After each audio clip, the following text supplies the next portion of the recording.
उत्तर प्रदेश में 27 में विधानसभा के चुनाव होने वाले हैं और अभी साल 2025 चल रहा है। लेकिन 27 और 25 के बीच उत्तर प्रदेश की राजनीति में इतनी गर्माहट है जिसका अंदाजा आप इसी समय लगा सकते हैं।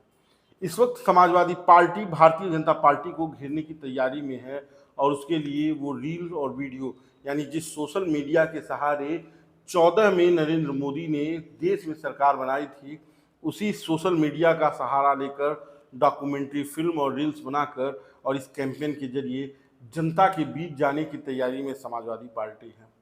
27 में विधानसभा के चुनाव हैं, लेकिन उसके पहले होने वाले त्रिस्तरीय चुनाव में भी कह लीजिए कि भाजपा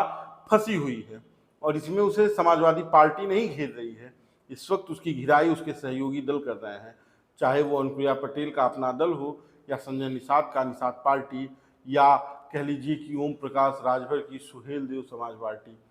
सब योगी सरकार को आंखें दिखा रहे हैं और उसकी वजह ये है कि जिस तरह से निकाय चुनाव में इन दलों को हिस्सेदारी नहीं मिली, उस तरह अब ये दल इस वक्त से ही दबाव बनाना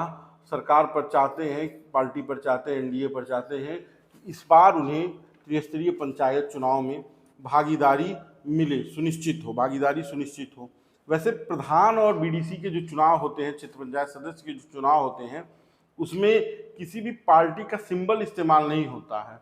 और इसके बाद से प्रमुख और जिला पंचायत सदस्य और अध्यक्ष के चुनाव में भी इस तरह के किसी भी सिंबल का इस्तेमाल नहीं होता है। लेकिन जब प्रमुख और जिला पंचायत अध्यक्ष के चुनाव होते हैं तो पार्टी अपने प्रत्याशियों की घोषणा करती है और ये बताती है कि इनके समर्थन में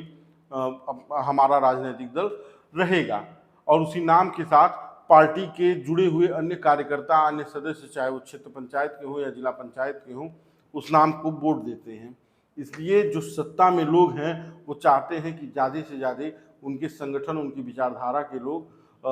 क्षेत्र पंचायत और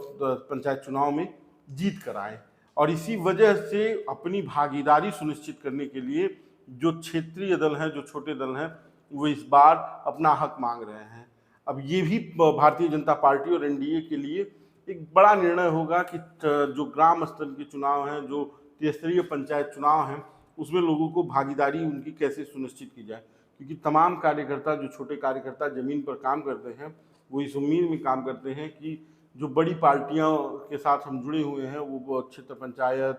के चुनाव में, ग्राम प्रधान के चुनाव में और जिला पंचायत के चुनाव में सिंबल तो नहीं देते हैं लेकिन समर्थन जरूर देते हैं और अगर वो अपने सहयोगी दलों को सीट बांटेंगे तो इन दलों के नेताओं का क्या होगा जो ज़मीन पर मेहनत कर रहे हैं। इसलिए भारतीय जनता पार्टी इस वक्त इनसे भी घिरी हुई है और वहीं अखिलेश यादव और पूरा विपक्ष इस तरह से भाजपा की सरकार को घेरने पर लगा है कि 27 तक ये लड़ाई कांटे की हो जाएगी। जिस तरह के 22 के चुनाव में अखिलेश यादव का प्रदर्शन रहा, वोट प्रतिशत रहा, समाजवादी पार्टी ने जिस तरह से कमबैक किया, उसके बाद से 24 के लोकसभा चुनाव, जहां से दिल्ली का रास्ता लोग कहते हैं कि यूपी से होकर जाता है, वहां पर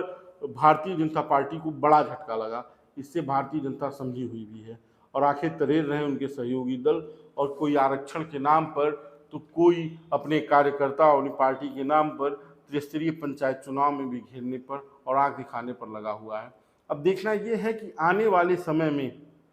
क्या लेती है निर्णय भारतीय जनता पार्टी, क्योंकि तमाम नेता इस बात को खुलकर कह रहे हैं कि अब अगर सरकार में रहना है